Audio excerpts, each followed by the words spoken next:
Friends आज आपण अर्थशास्त्राचा पेपर पॅटर्न जो आहे तो डिस्कस करणार आहोत, अर्थात प्रश्नपत्रिका आराखडा 2020-2021. ठीक आहे, 2020 ते 2021 म्हणजे येणाऱ्या वर्षाकरिता तुम्हाला कशा पद्धतीने बोर्डाच्या एक्झाममध्ये पेपर्स पॅटर्न जो आहे, पेपरचं स्ट्रक्चर कसं राहणार आहे यावर आपण डिस्कशन करणार आहोत. सो फ्रेंड्स, तुम्हाला माहिती आहे कोरोना व्हायरसमुळे सतत चेंजेस होत आहे नियमांमध्ये. तर इन केस जर फ्युचरमध्ये यामध्ये सुद्धा चेंजेस झाले, पेपर पॅटर्नमध्ये चेंजेस झाले तर तुम्हाला ते कळवण्यात येईल. ठीक आहे, परंतु सध्याच्या घडीला हाच पेपर पॅटर्न जो आहे तो तुम्हाला राहणार आहे. ठीक आहे, सो अर्थशास्त्रीय विषयाचा आज आपण पेपर पॅटर्न डिस्कस करणार आहोत. फ्रेंड्स, मी आधी सुरुवातीला मी तुम्हाला पूर्ण समजून सांगते आहे, त्यानंतर तुम्हाला वेळ देईल, तुम्ही जे आहे बोर्डवरचं लिहून घेऊ शकता. ठीक आहे, तुमच्या बुक्समध्ये हा पेपर पॅटर्न असायला पाहिजे. सो वळूया पेपर पॅटर्नकडे, पण त्याही अगोदर मी प्रोफेसर निशा निशा अकॅडमीमध्ये तुमचं वेलकम रे. जर तुम्ही कॉमर्स स्टुडंट असाल आणि चॅनलवर नवीन असाल तर नक्की या चॅनल सबस्क्राईब करा, बेल आयकॉनवर प्रेस करायला विसरू नका फ्रेंड, जेणेकरून येणाऱ्या प्रत्येक व्हिडिओचे नोटिफिकेशन तुम्हाला मिळत राहील. इवन तुम्ही मला इंस्टाग्रामवर सुद्धा फॉलो करू शकता. माझं इंस्टाग्रामचं युजर नेम आहे निशा अकॅडमी 94. ठीक आहे, सो वळूया पेपर पॅटर्न. लेखी परीक्षा, ठीक आहे, 80 गुण म्हणजेच पेपर जो आहे टोटल तुम्हाला 80 मार्काचा असणार आहे 3 तासाकरिता, राईट. ठीक आहे, त्यानंतर प्रश्न क्रमांक 1 योग्य पर्याय निवडा. ठीक आहे, प्रश्न क्रमांक 1 योग्य पर्याय निवडा हा किती मार्काचा असणार आहे? 5 मार्काचा. ठीक आहे, सो यामध्ये तुम्हाला 5 पर्याय दिले राहील. ठीक आहे, ते तुम्हाला कंपल्सरली 5ही जे आहे ते कंप्लीट करायचे आहे. ठीक आहे, सोडवायचे. त्यानंतर प्रश्न क्रमांक 1 ठीक आहे, म्हणजे प्रश्न क्रमांक 1मध्ये तुम्हाला अ, ब, क, ड असे एकूण 4 प्रश्न राहणार आहे 5-5 मार्काचे, म्हणजे टोटल गुण जे आहे ते 20 राहील. ठीक आहे, तर ब मध्ये विसंगत शब्द ओळखा, यावर सुद्धा तुम्हाला 5 मार्क असणार आहे. ठीक आहे, त्यानंतर सहसंबंध पूर्ण करा. ठीक आहे, क मध्ये प्रश्न क्रमांक 1 सहसंबंध पूर्ण करा. ठीक आहे, हे सुद्धा 5 मार्काचं असणार आहे. त्यानंतर ड आर्थिक पारिभाषिक शब्द लिहा, हे सुद्धा काय असणार आहे? 5 मार्काचं असणार आहे. ठीक आहे फ्रेंड्स, सो आपल्याला प्रश्न क्रमांक 1 खूप महत्त्वाचा आहे. 20 मार्क सहज कवर होतात जर तुम्ही सतत रीडिंग केली, सतत व्हिडिओज बघितले, तुमची कॉन्सेप्ट जर क्लिअर असेल तर तुम्ही इझिली हे प्रश्न सोडवू शकता. बरेचसे स्टुडंट मला आताही कमेंट करत आहे की मॅडम स्वाध्याय द्या, स्वाध्याय द्या.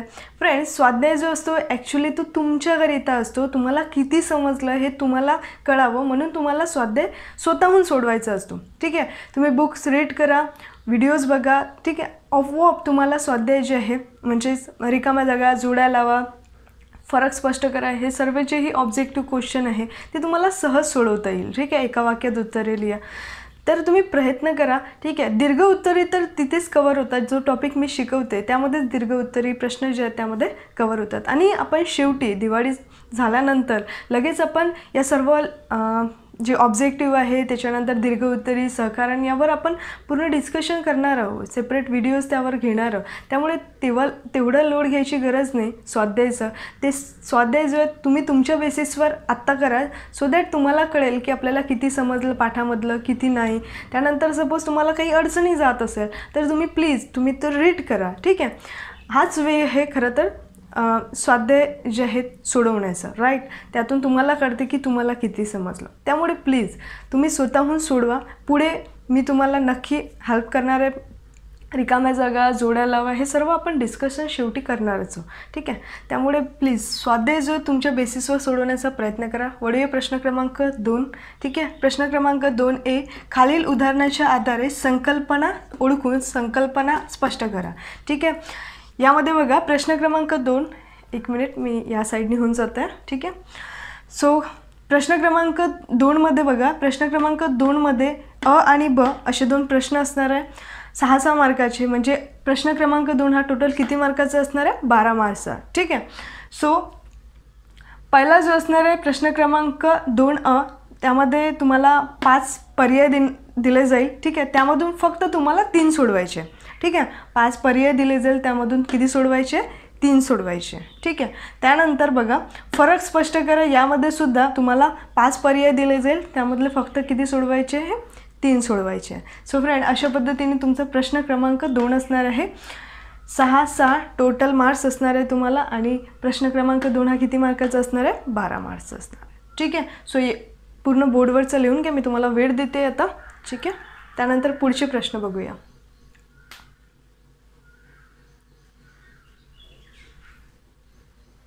फ्रेंड्स, मी कन्सिडर करते की या अगोदरचा प्रश्न क्रमांक 1 आणि प्रश्न क्रमांक 2 तुम्ही सिक्वेन्सने लिहिलेले असेल आणि एका पाठोपाठ लिहा. ठीक आहे. ते गरजेचं आहे तुमच्या बुक्समध्ये. मी बोर्डवर जरा डिवाईड करून लिहिलेलं आहे कारण ते जागेचा प्रॉब्लेम असल्यामुळे. ठीक आहे. सो तुमच्या बुक्समध्ये लिहिताना तुम्ही प्रश्न क्रमांक 1 अ ब क ड हे एका पाठोपाठ लिहत चला. सो मी टेलिग्राम चॅनलवर सुद्धा तो फॉर्मॅट जो आहे तो दिलेला आहे, तुम्ही तिथनं सुद्धा पाहून लिहू शकता. ठीक आहे. वळूया नेक्स्ट प्रश्नाकडे. प्रश्न क्रमांक 3 खाली प्रश्नाची उत्तरे लिहा. कोणतीही 3 यामध्ये सोडवायचे आहे. 5 पर्याय दिलेले असतात तुम्हाला आणि टोटल मार्क्स आहे यावर 12, मीन्स एका याच्यावर 4. ठीक आहे. 4 3 12. सो फ्रेंड, यामध्ये सपोज तुम्हाला 1 2 3 4 5 पाचही पर्यायाचं उत्तर येत असेल तर मग अशा केसमध्ये कोणती 3 सोडवायचे आहे तर कसे सिलेक्ट करायचे, हा सुद्धा एक प्रश्न त्यावेळेला तुम्हाला निर्माण होईल. तर तुम्हाला ज्या प्रश्नाचं उत्तर चांगल्याने येत असेल, ठीक आहे, तर तेच 3 प्रश्न काय करायचे, सिलेक्ट करायचे. आणि असं व्हायला पाहिजे की प्रत्येक प्रश्न जो आहे, ठीक आहे, जे पर्याय दिलेले त्याचं प्रत्येक 5ही प्रश्नाचं उत्तर तुम्हाला माहिती असायला पाहिजे. हे केव्हा शक्य होईल, जेव्हा तुम्ही डिटेलमध्ये अभ्यास कराल. ज्या दिवशी व्हिडिओ नाही आला त्या दिवशी फ्रेंड्स तुम्ही जेही आपले आधीचे झालेले टॉपिक आहे ते रिवाईज करत चला, तुमचं बुक जे आहे ते रीड करत चला. त्यामुळे पॉईंट्स तुमचे लक्षात राहील, एक्सप्लेनेशन लक्षात राहील. ठीक आहे. हे सर्व ॲक्टिव्हिटीज तुम्ही करत चला, स्वाध्याय स्वतःच्या मताने सोडवत चला. ठीक आहे. हे खूप जास्त गरजेचं आहे. ठीक आहे. त्याच्यानंतर प्रश्न क्रमांक 4 खालील विधानांशी आपण सहमत आहात किंवा नाही ते सहकारण स्पष्ट करा. ठीक आहे. 12 मार्क्सकरिता कोणतीही 3 सोडवायचे आहे. तुम्हाला 5 पर्याय दिले राहील, परत तेच. ठीक आहे. 5मधून फक्त किती सोडवायचे आहे, 3 सोडवायचे. मॅडम आम्ही 4 सोडवले तर काय होणार, काही हरकत नाही, परंतु वेळ मात्र वाया जाईल.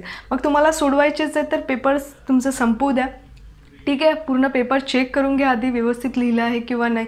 त्यानंतर जर तुम्हाला असं वाटत असेल की एखादी प्रश्न चुकलेला आहे, ठीक आहे, तर मग तुम्ही शेवटी जे आहे तुम्ही प्रश्न क्रमांक 3, ठीक आहे, सपोज प्रश्न क्रमांक 3मधलं तुम्हाला एखादी प्रश्न असं वाटते की 3मधून एक आपल्याला असं कुठेतरी चुकलेलं आहे, तर तुम्ही शेवटी तो लिहू शकता प्रश्न क्रमांक टाकून. ठीक आहे. तर हे तेव्हा करायचं जेव्हा तुमचं पूर्ण पेपर सोडून होईल. ठीक आहे. त्यानंतर म्हणजे इथेसुद्धा आपल्याला 4 मार्क्स असणार आहे. ठीक आहे. सो फ्रेंड, यामध्ये बघा तुम्हाला सहकारण सोडवताना डेफिनेटली तुम्हाला थोडा प्रॉब्लेम जाईल स्वाध्यायामध्ये, काही हरकत नाही. आपण शेवटी दिवाळीच्या नंतर घेणार आहोत, त्यामुळे तुम्हाला जसं सोडवता येईल तसं सोडवण्याचा प्रयत्न करा. मी 1-2 सहकारण जे आहे म्हणजे टेलिग्राम चॅनलवर टाकून देईल, सो दॅट नमुना म्हणून टाकून देईल की तुम्हाला एक आयडिया येईल की सहकारण कसं सोडवायचं. शेवटी तर आपण ते घेणारच. ठीक आहे. त्यानंतर प्रश्न क्रमांक 5 खालील तक्ता किंवा आकृती किंवा उतारा अभ्यासून विचारलेल्या प्रश्नांची उत्तरे लिहा. इथे कोणतीही 2 सोडवायचे आहे, 8 मार्क्स करतं. ठीक आहे. म्हणजेच 3 पर्याय दिलेले आहेत, त्यामधले कोणतीही 2 सोडवायचे आहे, म्हणजेच एका याच्यावर 4 मार्क्स. असे किती टोटल मार्क्स किती आहे याच्यावर, 8 मार्क्स. ठीक आहे. त्यानंतर प्रश्न क्रमांक 6 सविस्तर उत्तरे लिहा. कोणतीही 2 सोडवायचे, तुम्हाला पर्याय किती दिले राहील, 3 दिले राहील. ठीक आहे. यामधला आणि टोटल मार्क्स किती आहे, 16 मार्क्स. ठीक आहे. म्हणजेच एका याच्यावर 8 मार्क्स. ठीक आहे. सो अशा पद्धतीने प्रश्न क्रमांक 1, प्रश्न क्रमांक 2, प्रश्न क्रमांक 3, 4, 5. तर प्रश्न क्रमांक जो 1 असतो तो खूप इम्पॉर्टंट आहे आणि त्याकरिता तो जर सोडवायचा झाल्यास तर तुम्हाला एक प्रॉपर जोपर्यंत तुम्हाला प्रॉपर नॉलेज असणार नाही त्या पर्टिक्युलर चॅप्टरचं, तर तुम्ही ते बारीक बारीक प्रश्न जे आहे, ठीक आहे ना, म्हणजे रिकाम्या जागा जोड्या लावा, पर्याय निवडा, हे तुम्हाला तेव्हाच जमेल जेव्हा तुमचं थ्रूआउट रीडिंग राहील. ठीक आहे. त्यामुळे अभ्यास जो आहे तो पूर्ण करा, तर ते 20 मार्क जे आहे तुमचे असेच तुम्हाला मिळून जाईल. ठीक आहे. आणि शेवटी आपण त्याची रिव्हिजन घेणार आहोत. सो राहिला प्रश्न दीर्घ उत्तरेचा, तर मी जेही प्रश्न तुम्हाला म्हणजे जेही टॉपिक शिकवते त्याच्यामध्येच ते उत्तर असतं. ठीक आहे. शेवटी सांगत असते की मी नोट्स कसे काढायचे, त्यावेळेलाच मी सांगत असते की यावर हा प्रश्न विचारला जाऊ शकतो. तर व्हिडिओ जो पूर्ण बघतो त्याला त्याचा लाभ मिळतो, ठीक आहे. आणि जो बघत नाही त्याचं कन्फ्युजन वाटतं, बस एवढंच, ठीक आहे. सो परत भेटूया एका नवीन टॉपिकसोबत. तोपर्यंत खुश राहा, अभ्यास करत राहा, दुसऱ्यांना मदत करत राहा फ्रेंड, आणि बघत राहा Nisha academy. Thank you friend, thanks for watching.